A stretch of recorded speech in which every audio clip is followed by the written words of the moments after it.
Hey guys, the long wait is over. My buddy Steve Shaheen here brought his Obsidian back, and what we're going to do is shoot it out against the Driftwood Purple Nightmare. I think this is going to be really interesting. And just so you guys know, we're not really going to pick like, oh, which one's better. What we're going to do is play through each one. We're going to go through the clean channel and the high gain channels on each unit. We're going to talk about the features, and we're just going to kind of talk about what we're experiencing while we're playing each one, because really both of these amps are freaking amazing, so it's kind of a subjective kind of thing at this point, right? I mean, Yeah, they're both awesome. yeah, they're both really good. So we're just going to tell you what we're experiencing in the room and while we're playing them, how they feel, so that you guys can make your own decision. I mean, obviously you're going to hear what you're going to hear out there, in YouTube land. You're going to hear the differences, and you're just going to pick the one that works best for you. Honestly, I'd pick them both because, I mean, I think they Yeah. look really cool on the shelf, and they both sound amazing. We had a lot of fun dialing them in, and they both have great things about them. So before we get started with, the sounds, let's just talk about the features, and what each amp has. I guess I'll cover the Purple Nightmare because that's the one I have. So what you're going to get with the Purple Nightmare is two different channels. You get a clean channel and you get a high gain channel, and it basically, on the high gain channel, you get two different gain modes. You get like a low gain and a high gain mode. I always keep it in the high gain mode. So that's basically how I like it. And you get a sizzle switch on it, which we'll go over in a few. And that really gives it that really nice cut. There's not a better name for it. It's called the sizzle switch for a reason. It gives it that nice sizzle. Yeah, it does just that. Yeah, it gives it that A nice little extra. yeah, that bite. Kind of gives it that nice bite. And it does come available with MIDI. This particular unit does not have MIDI, but you can get MIDI on it. And it has a built-in noise gate and a built-in overdrive circuit as well. So, I mean, there's a lot of really good features on this amplifier. Okay, so quickly I'm going to demonstrate the sizzle switch and the overdrive feature on the Driftwood Purple Nightmare. So we're going to start with the sizzle switch in the off position, and then we're going to do stage 1 and then stage 2 of the switch while I'm playing a riff on the amplifier through my wiretap pedal.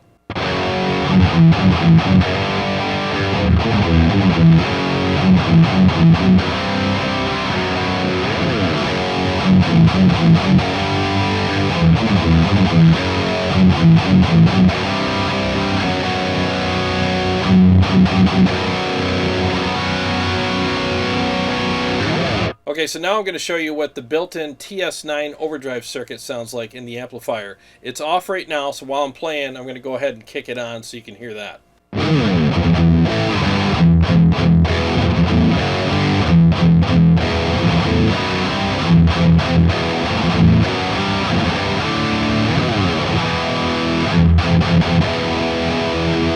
So go ahead and tell us what the Obsidian has. So the Obsidian has a clean channel, and then you get a dirty channel that has both rhythm and lead mode. And the rhythm sounds great for rhythms, just like it's supposed to. It's tight. Yeah, it's much tighter, and then the lead sounds just warmer and more musical for leads. So you really do actually want to use both. So switching between the two modes is actually makes a huge difference when you're playing a song or especially recording. And so you get the two channels. Dirty channel has the two modes, and then you get MIDI. Okay, so you got MIDI on that. Okay, so and they're both great. I mean, look, and they're custom amps. You can get them custom however you want them to look and stuff. So that's also a really cool thing. And again, I think they both look phenomenal. Yeah, they both look awesome. It's great, So let's go ahead, and what we're going to do is start with the clean channel. And we're going to be listening to these in the room through my Mesa cab. It's got the vintage 30s. It's a 212 cab, and what you're hearing it through is that cab. Also, the mics that I'm using are the Royer 121 and the Shure SM57 combined in the sweet spot on the speaker. So that's what you're listening to it on. I will be monitoring things with my in-ears and making sure that the sounds are good. And I think in sound check everything sounded great. So we're going to go ahead and start with Steve, and he's going to play through each one, starting with the Obsidian. on the clean channel with effects. We're got a little bit of effects on there because that's, basically what you do. Use a little bit of chorus and delay. And then we're going to just kind of tell you what we're experiencing in the room when we play the clean channel, when we throw it back and forth. So go ahead and start with the clean channel on the Obsidian now, and then we'll switch to the Driftwood Purple Nightmare after that. Here we go.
So what did you think of the differences between them on the clean channels? It's playing what I was playing. I didn't hear a huge difference or feel a huge difference. But then when you were playing, I heard a huge difference. So maybe it's the styles of what we're doing, but I feel like the Driftwood has a little more lush of a like sparkle to it a little bit. It does. It seems like there's a bit of a veil over the top end of the tone in the Obsidian. Yeah, yeah. I mean, it's not a deal breaker. Maybe it's not muddier somehow. Yeah. Yeah, there's like a little bit of a filtered kind of sound with Right, it. right. Like it's there's something filtery or something going on there. It's not a bad thing, but it's just something that I noticed. So I do feel like the Driftwood has a more open kind of nice sparkle on the top end. Right. And Definitely. you're right. I think lush is the right word. There's a lushness to it, and it's just very pleasant. Yeah, exactly. It's prettier Yeah. somehow. Yeah, it's a little pretty. It's the prettier sister. Yeah. I mean, I'm sure plenty of people would still take this one to prom, but this one's just a little prettier. This one will get asked first, and then if this one says no, everyone will be like, "All right, I'll take her. She's still pretty friggin' hot, so not too bad." So yeah, but I would say, the Driftwood's a little prettier when it comes to the clean channel. Yeah. So let's get on with the fun stuff. Let's get to the nasty. Yeah, nobody wants to hear clean anyway. Exactly. So let's get to the nasty channels, and stay tuned because we will be doing some mixes on both of these and talking about that as well. So let's move on to the dirty channels now. Okay, so now for the fun part, we're going to do the high gain channels on both amplifiers. So we're going to start with the Obsidian on the Crunch channel, and then we're going to switch over to the high gain channel on the Driftwood. So let's get started with the Obsidian right now. Here we go.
All right, so now let's go back to the Obsidian, and then while you're playing the same riff, I'm going to switch back and forth so that you can hear and feel the difference, and then we'll talk about that afterwards. Cool.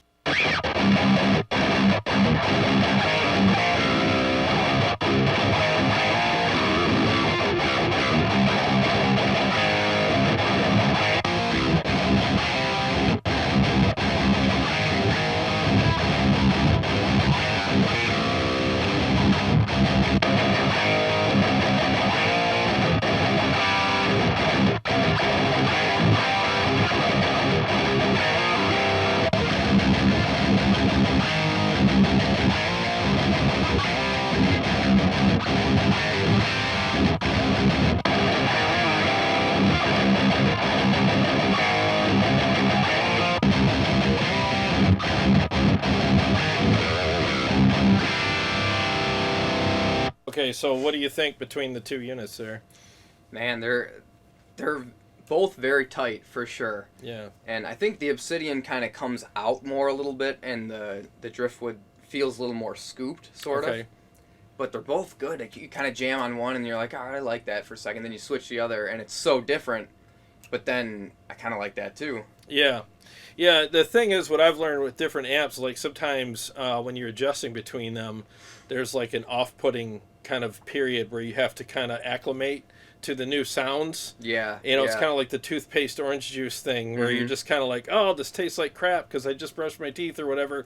And sometimes when you're switching tones, you get that same kind of feeling where it's like, this just, I don't know, there's something off-putting about it. But then you kind of adjust to it and acclimate to it. And then you're like, and then you feel the same way about the previous one when you switch back to it, you know?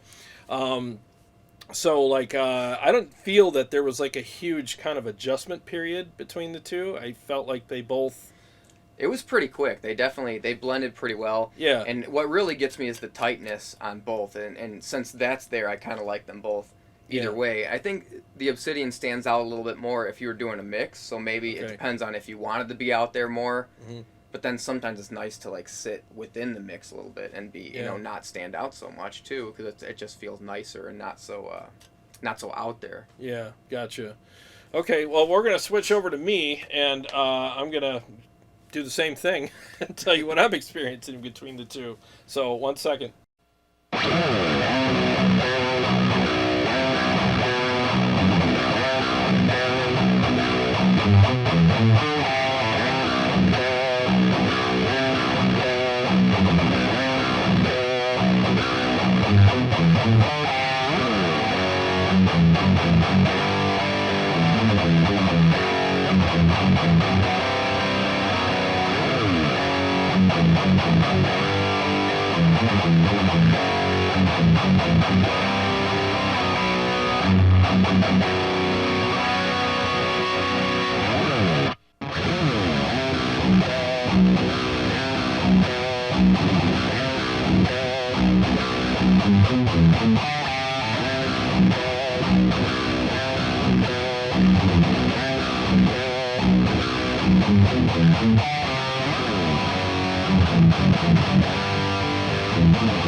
Alright, so I'm going to play the same riff over and over again, and Steve's going to switch back and forth between the amps so that you can hear how they compare directly with each other. And we're going to start with the Obsidian.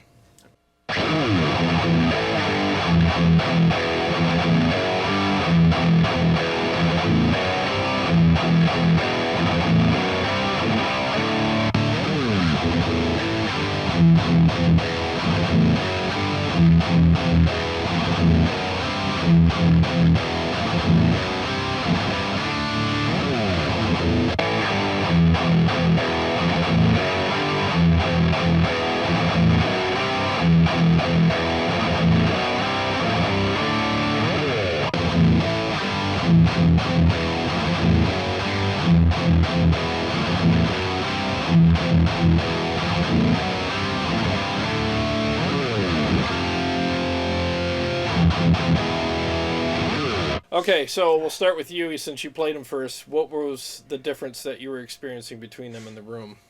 So I really felt I felt the Obsidian was definitely more forward a little Okay. bit in the mix, and the Driftwood was a little more scooped. Hmm. And not that that's a bad thing. I think they Yeah. both sounded really good because they both still had that huge low end, huge Yeah. tight, tight chugging and all that. And both great. I think if you wanted to, if you were playing in a band and you were getting a little more buried, then I think you might want the amp that's a little more forward, but it depends on what band you're playing with. And, either way, they both are going to sound awesome. Yeah, yeah. I mean, what I felt in the room when I was switching between them was I really liked the extra kind of texture that the Driftwood had. I felt like the Obsidian was a little rounder. Yeah, There's a roundness to the Obsidian that is so again, we're not picking winners and losers here. We're just telling you what we're experiencing. So if you like a rounder amp, then you'd probably want to go with the Obsidian, but if you like something that's got a little less manners, it's just I mean, this thing, the Driftwood is basically like, seriously, I mean, I've said this before, you gave it a fifth of whiskey and a line of Coke and sent it into a room and told it to pick a fight with everybody. I mean, it's just no manners at all. I mean, this thing just skipped charm school, and it's just almost, it's like, and I don't mean this as a slight to the amp, but it's almost offensive. It's just like, I'm going to say whatever I want. Yeah. It just has this gnarly snarl to it that if you dig that over something that's a rounder like the Obsidian, then you'd want to go with that. I think they both have their strong points. I think they both sound really good. It just depends on number one, what you like, and number two, what you're in the mood for. Right. Right. I mean, there's going to be days like if I had both of these amps here, I would turn one or on depending on what mood I'm in that day. Yeah, for me it would depend what song I'm playing. Yeah. One song I'd want one amp, and the other song I'd want another, and it just depends on what stands out in a funny way or what sits there just right. Yeah, for that mix. Yeah. Yeah. So, which one do you feel is drier than the other? Ooh, that's a tough question. They're both kind of dry actually. Yeah, I don't know. I kind of feel like one's drier than the other. I want to see if you noticed it. It kind of depends on what you mean drier, because there's more high-end sizzle on the Driftwood. So if that's what you're meaning by drier, then I don't. I feel like the Driftwood's drier. I feel like it's there because there's this scrape to it. When you're playing it, and there's this dryness, and it's a little less forgiving. I feel like the Obsidian has a little more grease in it. You know what I mean? When you're playing it, it's just it's got a little bit of a slickness to it. And maybe that's the rounder top end that makes you kind of feel that way. So depending on what you're looking for, I mean, if you like a super, well, I shouldn't say super, because the Driftwood is not a super dry amp like a Fryette. It's not that dry. It's more dry than some, but not too much. Yeah. Just enough. Yeah, so I would say that it's as dry as I would go.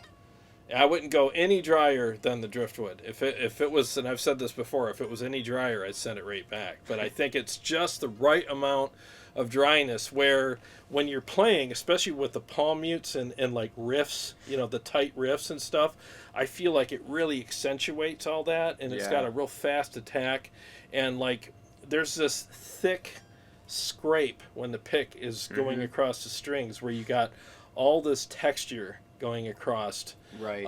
Where with the Obsidian, again, like if you prefer something that's a little more round, the Obsidian's a little, I don't want to say smoother, but it's rounder. Yeah. You know what I mean? So I think that, I guess, so does that make sense as far as which one's drier? I wonder drier? if part of that is the pickups too, because I feel like my pickups are always super thin compared to your pickups are thicker, and it could be the guitar too, because you have that mahogany and.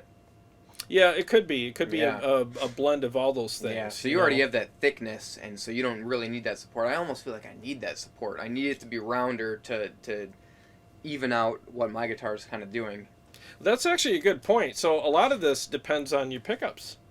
Like what are your pickups kind of craving? My pickups, I feel like they're super low output, and they say they're high output, but I don't. There's some frequencies that are not there. I think on these ones. They sound a little hollow. compared to some of the other guitars that I've heard. And they still are my favorite pickups for this guitar, but I can tell that there's times when I don't have the support that I would. Yeah. And your guitar is just, the pickups are so much hotter. They're hotter, and there's a fullness to them. Yeah. And the thing is, though, is just so everybody knows, like, you don't play like I do, and we don't, that's why we're doing this too, is because his style, as you'll hear in the mixes, is completely different than mine. You're mostly a lead player. More so, yeah. I need to learn some more rhythm. Well, the thing is, though, is you're not Mr. Chug guy, so even coming down here and playing rhythms for you on all these amps is like, it's kind of foreign to you, because usually what you're doing is shredding your ass off, playing, But for riffs. fun, I still want that, because I still go back and play some like old Metallica riffs, and it's like you gotta chug for that. And so that's fun. I'm not doing it in my mixes, but I'm still doing it for myself at least. Yeah. So like your perspective is more of a lead player, and you're coming down here just to accommodate the show. Right. And what we're doing here, you're playing some riffs and stuff like that. So really, when the rubber meets the road is when you're going to be playing your mixes.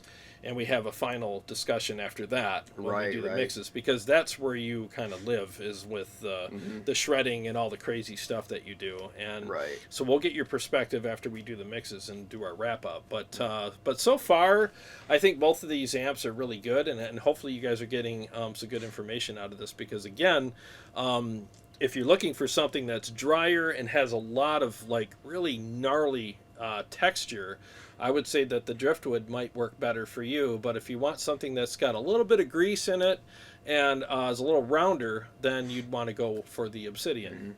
I mean, is that a kind of good assessment? Yeah, the Driftwood is a little meaner. Less manners for sure. Right. Yeah, right. I mean, hence the fifth of whiskey and the line of Coke, I mean, it's just that amp is just, I mean, it just wants to destroy everything in its path, Right. This one will make demands where this one will say please and thank you. Yeah. And one of the things, I know the Obsidian possibly could be that way, because I know a lot of the guys that they market to are playing super low down-tuned stuff. Okay. And I'm a whole step down, but I'm not doing the like really low stuff, and I don't even use the low string that often. It's pretty, even though I have a 7 string, I'm barely using that 7 string, Yeah. So, and again, it's just coming from his perspective as a lead player, because that's about probably 80% of what you do is leads, right? Yeah. For my mixes, at least. Yeah. Exactly. All right, so next what we're going to do is play both amps in the same song, and what you're going to hear is each amp in a full mix through the aux box. And the cab and mics we're using on the aux box is the Mesa 412 with vintage 30s, and the mics that we're using are the SM57 and the Royer 121 combined, and that's basically what you're hearing. And then through editing, I'm going to splice it all together so that you can hear how they sound compared to each other directly in the same song. So, and then after that, we're going to just do a wrap up and talk about what we experienced while we're playing them in the mix, and that'll be it. So enjoy the mixes, guys.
All right, so let's just wrap up with our final thoughts about both amplifiers in and out of a mix.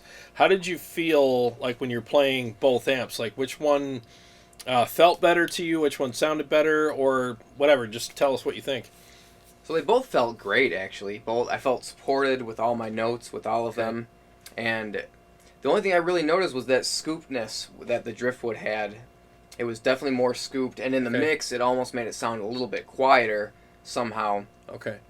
But not necessarily in a bad way either, though. It was just it kind of sat in nicely, but then it was quieter, and so some people would like that because it's a little less harsh and less out there. Okay. But then I think some people who want to be heard more, or maybe hear a little bit more of the some of the details in the leads, maybe, then you'd want the one that's a little more forward, because some of that comes out a little bit. Okay. So it felt supportive, though, like when you played the Driftwood compared to yours? Yeah, both of them there. It's, I mean, plenty of gain, plenty of support. Yeah, it's funny, with a drier amp, sometimes you feel less supported. You know what I mean? You feel like it's judging you all the time. Like, you know, because they're unforgiving. You know, drier amps can be a bit unforgiving. So that's the thing that I get nervous about sometimes when I'm playing a drier amp. I feel like, oh, man, everyone's going to hear all my mistakes. Or, you know, because there's not enough grease to cover up the spaces in between the notes. You know, on the drier amps, they cut off quick. Yeah, you know? Yeah, for sure. But the thing is about a drier amp, too, though, is like what I noticed when I was doing that tapping thing, I noticed that the notes were a little clearer on the Driftwood because I didn't have the grease, you know? Yep. So it just depends. But that, again, I think it really depends on what you're playing, the style that you play, and Right. what you look for and how you acclimate to the amplifier, those things may or may not matter more to you depending on that. So it really depends on your playing, because like you own the Obsidian and you've been playing it for months, and it's like you've acclimated to it. Yeah, You know, I'm more so used to it for sure. yeah, for sure, and vice versa for me. Like I own the Driftwood, and I've played it for, well, maybe not months, but long enough to be acclimated to it anyways, and Yeah. to get used to the characteristics. And you do, like, you don't realize it, but you do make micro adjustments to whatever amp that you're playing. Definitely. To accentuate those things, and you take advantage of what the amp does and doesn't do, and you don't even realize you're doing it. So that when you do play a different amp, you're not even realizing that those micro adjustments that you made on the other amp are now you have to make different ones on this amp. To Yeah, I did notice even when I was playing here, I was playing a little bit differently, just a little bit, yeah. holding the notes longer, or there was one bend that I could feel that I think the noise gate from the Driftwood kind of cut me off just for that split second. I was like, oh, I gotta hold these out longer. That's and right. I did have do the a little noise more gate. vibrato to keep it going. And I kind of forgot that was on there for a second until I heard it, and I was like, oh. Yeah, I forgot to adjust that for the leads. That the noise gates are great, but sometimes they can get in the way when you're playing leads, and it is adjustable. I just forgot to do that. But yeah, I just felt both amps sounded really good. And I just feel like depending on like if you're in the taste great or less filling camp, which one you would buy, I mean, it's just one of those kinds of things, Yeah, I would buy both of these. Yeah, I really would. I'd would be too. happy with both, honestly. Yeah. I would too, and it really depends on what you're craving that day. Yeah. It's just like I have a bunch of different restaurants that I like going to, and depending on, I like them all equally, but depending on what I'm craving, because we're going out to eat after this, and it's like, what are you feeling like tonight? And it's like, I don't know. So they're all good. So it depends on what sounds good tonight, Yeah. I think they both have their strong suits, and I don't really think that they have any weaknesses. It's just they both have the things that they are strong in, like I said, I think the Obsidian has a little more grease in the notes, which is good. It's got a little more of a liquidy feel when you're doing the leads, and it does have just a different voicing on it, and it's a little wetter. And then the Purple Nightmare, in my opinion, has that a little more aggression and texture, and it's just a little meaner. You know what I mean? So it just depends There's on that high-end fizz in there. That that grit. sizzle switch that gives you Yeah, that it really grit. is that. It's exactly sizzle, really. Yeah, it really does give you that extra grit. So yeah, hopefully this helped you guys if you're deciding between two really awesome and very unique boutique amps. I mean, hopefully this kind of gave you guys an idea of what each one offers, and depending on what you like, you'll pick one or the other, or if you're lucky enough to get both, I highly suggest that you do that, and I think you agree with that, right? Oh, yeah. Yeah, so again, this wasn't really an episode about which one's better. It's just which one's better for you, because I think both of them are excellent amplifiers, and they're gorgeous. I mean, it's like, out of all the amps that I have on the wall here, these are the two supermodels, right? I mean... Yeah, they got the wood. They both have wood on the front. Yeah. Yep, they're just really sexy looking amps. So anyways, well, hey, thanks Steve for coming over and bringing the Obsidian and hanging out. So I appreciate that, and thank you guys for hanging out and watching the episode. We really hope you got something out of it. And to all of my subscribers, thank you so much. I really appreciate you guys. And if you haven't subscribed, please do, and click the bell so that you can be notified every time we come out with new episodes or we go live, because Carrie and I go live on Sunday nights at 7, and I go live typically on Wednesday nights at 8 o'clock, depending on my work schedule. Well, anyways, thanks again for watching, and I got a lot of great stuff coming up, and I'll see you on the next one.